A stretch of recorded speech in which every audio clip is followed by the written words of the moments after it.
Bonjour et bienvenue dans cette série de cours consacrée à l'enseignement supérieur. Aujourd'hui, nous allons aborder la troisième et dernière vidéo consacrée aux sommes, avec comme sujet les sommes multiples. Qu'est-ce qu'une somme multiple? En fait, une somme multiple, c'est juste une somme où l'objet que l'on va sommer a plusieurs indices. Par exemple, la somme des A et J avec I et J sont deux indices appartenant à un certain ensemble X. Prenons un exemple beaucoup plus concret. Si vous prenez la somme de I appartenant à un N et de J appartenant à un M de I plus J au carré, vous avez une somme à deux indices I et J. Évidemment, on peut considérer des sommes triples qui ont trois indices, comme ici la somme des IJK, des sommes quadruples, des sommes quintuples, etc. Nous avons deux approches pour évaluer les sommes multiples. La première approche est une approche que j'appellerais géométrique, qui fait en fait intervenir des petits dessins. Elle est très simple et très intuitive, mais elle a un défaut, c'est qu'elle est un petit peu laborieuse à mettre en marche. La seconde approche est l'approche astucieuse, qui est en fait une approche un petit peu plus formelle, mais qui s'appuie en fait sur l'approche géométrique. Donc quand on aura bien compris l'approche géométrique, l'approche astucieuse en fait deviendra assez simple. Supposons qu'on me demande de calculer la somme des A et J avec I allant de 1 à N et J allant de 1 à N. L'approche géométrique consiste à organiser tous les A et J et à les représenter sous forme de tableau. Ici, vous voyez, j'ai A1, A12, A1M, A21, A22, A2M, AN1, AN2, ANM, et ça représente bien tous les A et J qu'on me demande de sommer. Pour sommer tous les A et J, j'ai plusieurs stratégies. Je peux soit sommer sur les lignes, faire cette somme-là, plus cette somme-là, plus cette somme-là, plus cette somme-là, ou sommer sur les colonnes. Cette somme-là, plus cette somme-là, plus cette somme-là. Commençons par les lignes.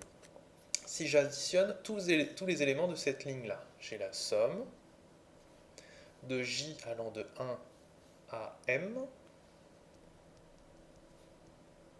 des A1J. Pareil ici, si je somme, c'est la somme de J égale 1 à M de A de J.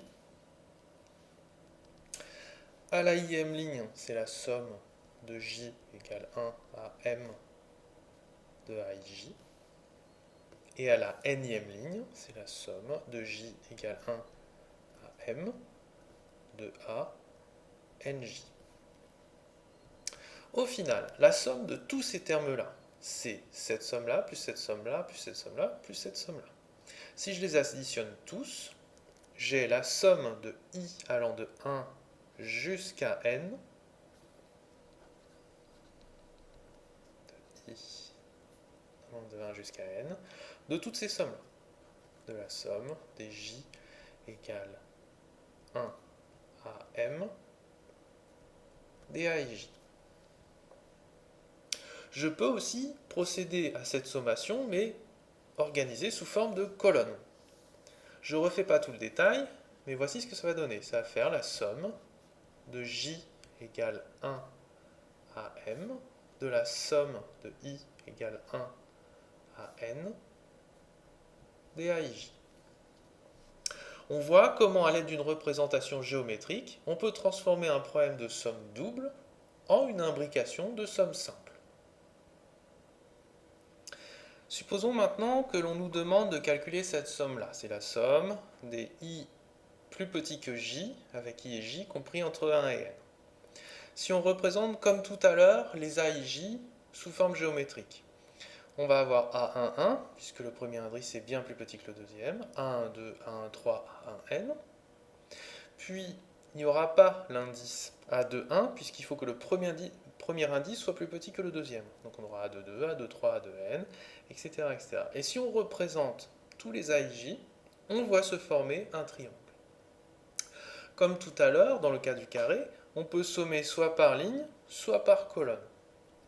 Si on regarde la première ligne, nous avons la somme de J allant de 1 à N de A1J. La deuxième sera la somme de J égale 2 à N de A de J. La IM sera la somme de J égale I à N de A IJ. Et la dernière, la somme de J égale N à N de A NJ. Si on somme tout ceci, on va avoir la somme de tous les termes. Et donc, la somme de I égale 1 à N de la somme de J égale I à N des AIJ. On a donc une représentation de cette somme-là en forme de somme simple imbriquée. On peut aussi faire une somme par colonne. Alors regardons cette somme-là par exemple. Ici, on va avoir la somme de I égale 1 à N de AIN. Ici, on va avoir la somme de I égale 1 à 3 de AI3, etc. La somme de I égale 1 à 1 de AI1. Et si on somme tous ces termes-là, on va avoir la somme du triangle. Donc on va avoir que la somme de J égale 1 à N, de la somme de I égale 1 à J, puisqu'au niveau de la Jème colonne, la somme en I s'arrête à J, des AIJ. On a donc, grâce à une représentation géométrique, réussi, dans toutes les situations, à casser cette somme en somme simple. L'approche géométrique est très pratique, mais elle pose un gros problème. Si à chaque fois on doit faire un dessin pour pouvoir calculer des sommes d'une autre manière, on va souffrir. Surtout si ce dessin prend une forme très compliquée, comme c'est le cas ici. Alors comment fait-on? Si vous avez compris l'approche géométrique, elle consistait à découper soit en ligne, soit en colonne, puis à faire des sommations appropriées. Examinons ce qui se passe si on fait des sommes en ligne. Donc on découpe la forme géométrique en tranches, puis on somme sur chacune des tranches. Donc là il y a la tranche 1 qui va nous donner une somme, la tranche 2 qui va nous donner une somme, jusqu'à la tranche d'une certaine valeur, on va dire n, qui elle-même va nous donner une tranche. Organisons un petit peu les choses. Si ici nous avons l'indice I, et ici l'indice J, qu'est-ce qui va se passer? On va sommer de la première tranche, c'est-à-dire la valeur minimale de I, min de I, jusqu'à la tranche la plus basse, comme c'est la flèche qui va vers le bas, ça sera une valeur maximale du I. Donc on va avoir une somme de tranches qui va être somme de I qui va aller d'un certain min di, jusqu'à un max di. Et sur chacune des tranches, à la hauteur I par exemple, on va faire la somme de la tranche. Donc ça va être la somme des J qui, pour I donné,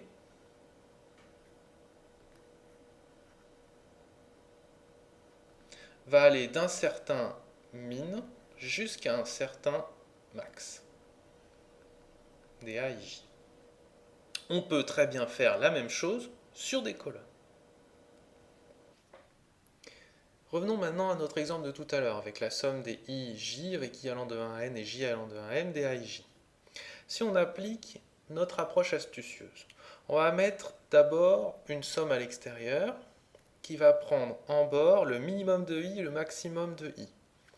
Ici, I va de 1 à N. Puis, sachant qu'on a fixé I, on va sommer sur les J avec les valeurs J minimales et maximales pour I donner. Ici, J n'est pas du tout contraint par I. Donc en fait, J va aller de 1 à M. DAJ. Et on retrouve la formule de tout à l'heure sans avoir à faire de dessin. De la même manière, je peux commencer par j en disant je vais prendre sur j la valeur minimale et maximale. Puis, étant donné j, quelles sont les valeurs minimales et maximales? Comme il n'y a pas de contrainte, i va de 1 à n.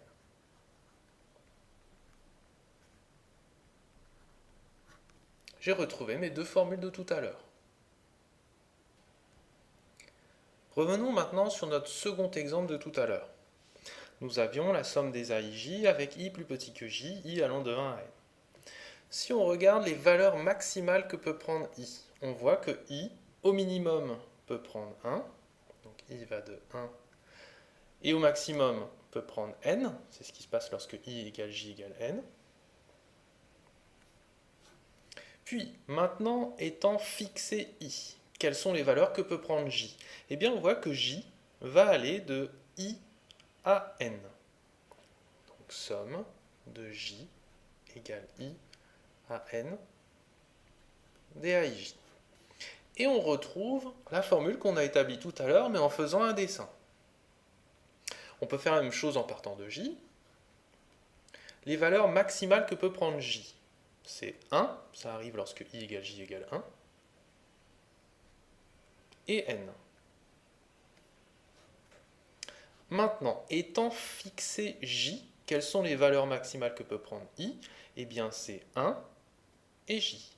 Donc i va de 1 à j, des a et j. Et on a retrouvé la seconde formule établie tout à l'heure à l'aide d'un dessin. Vous voyez, cette seconde méthode, elle est un petit peu plus simple puisqu'on n'est pas obligé de faire un dessin. Par contre, elle demande une petite gymnastique de se demander quels sont les maximums et minimums des indices.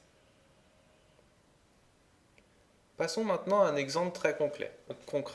On nous demande de calculer la somme des i sur j avec i plus petit que j entre 1 et n. On a deux stratégies possibles. Soit on commence par sommer sur i. Donc comme tout à l'heure, la somme i va aller de 1 à n. Et pour i fixé, j va aller de i à n. De i sur j. Ou deuxième stratégie, c'est de commencer par sommer sur j, allant cette fois-ci de 1 à n. Et pour j fixé, i va aller de 1 à j.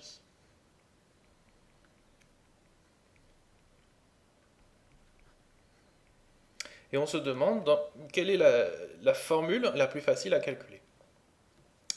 Si on cherche à calculer celle-ci, par exemple, on va avoir une somme sur j des 1 sur j. Or, on ne connaît pas de formule permettant de calculer la somme des 1 sur j. Alors que si on regarde cette formule-là, on va avoir la somme sur i des i. Et là, on a une somme arithmétique. Donc c'est cette forme-là qu'on va utiliser. Alors, ce qu'on observe maintenant, c'est que j, du point de vue de la somme en i, c'est une constante. On peut donc sortir 1 sur j de la somme. Ça nous fait la somme de j égale 1 à n de 1 sur j, somme de i égale 1 à j de i. J'ai sorti 1 sur j de la somme. Cette somme-là, je sais la calculer, c'est la somme arithmétique. Donc ça me fait la somme de j égale 1 à n de 1 sur j, de j plus 1 sur 2. Les j se simplifient. Je peux sortir le 1 demi. Ça fait 1 demi de la somme de j égale 1 à n de j plus 1. Cette somme, je peux par exemple la couper en deux. Ça me fait 1 demi de la somme de j égale 1 à n de j plus la somme de j égale 1 à n de 1. Là, on a une somme arithmétique dont on connaît la valeur, c'est nn plus 1 sur 2. Et là, on a une somme de constantes qui vaut n. Donc 1 demi de n plus 1 sur 2 plus n. Et il ne reste plus qu'à factoriser pour terminer l'exercice. Supposons maintenant qu'on nous demande de calculer la somme des i avec ij des entiers et valeur abs de i plus j plus petit ou égal à n. Comme d'habitude, je vais casser cette somme en des sommes imbriquées. Au minimum, i peut prendre la valeur 0, puisque c'est un entier positif. Et au maximum, il peut prendre la valeur n à cause de cette contrainte-là. Une fois i fixé, on observe ce qu'implique cette condition-là. Pour i fixé, nous savons que i plus j plus petit que n, c'est aussi équivalent à i plus j compris entre n et moins n, ce qui est équivalent à j compris entre n-i et moins n moins i. Mais comme j est positif, cette condition-là est neutre. Donc j va aller de 0 à n moins i.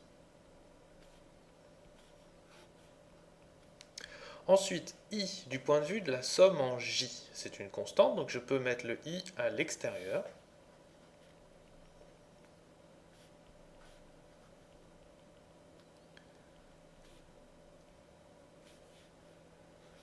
Voilà. Maintenant ici j'ai une somme de 1, des 1 j'en ai n moins i plus 1, ça me donne, ça je le mets à l'écart, somme de i égale 0 à n de i, n moins i plus 1, je peux développer ceci, ça me fait n somme de i égale 0 à n des i, moins somme de i égale 0 à n des i carré, plus somme de i égale 0 à n des 1. Et je vous laisse terminer l'exercice à l'aide des vidéos précédentes sur les sommes classiques. Alors vous devez vous poser la question, mais jusqu'ici on n'a vu que des sommes doubles. Est-ce que ça va fonctionner pour des sommes triples, quadruples, etc. En fait, oui, ça va fonctionner sur le même principe. Par exemple, si vous voulez sommer une somme à 3 indices avec A, I, J, K étant des indices appartenant à un certain ensemble. D'abord, vous cherchez les valeurs minimum et maximum de I. Puis, une fois I fixé, vous cherchez les valeurs minimum et maximum de J. Et une fois I et J fixés, vous cherchez les valeurs minimales et maximales de K. A, I, J, K. Alors un exemple pour illustrer ça, si vous prenez la somme des I plus petit que J plus petit que K, tout ceci compris entre 1 et n, de A, I, J, K. Les valeurs minimales et maximales de I, c'est 1 et n. Donc vous avez la somme de I allant de 1 à n. Ensuite, pour I fixé, quelles sont les valeurs minimales et maximales de J? C'est I et n. Donc vous avez J qui va aller de I à n. Maintenant, pour I et J fixés, les valeurs minimales de K sont J et maximale n. Donc K va de J à n, de A, I, J, K.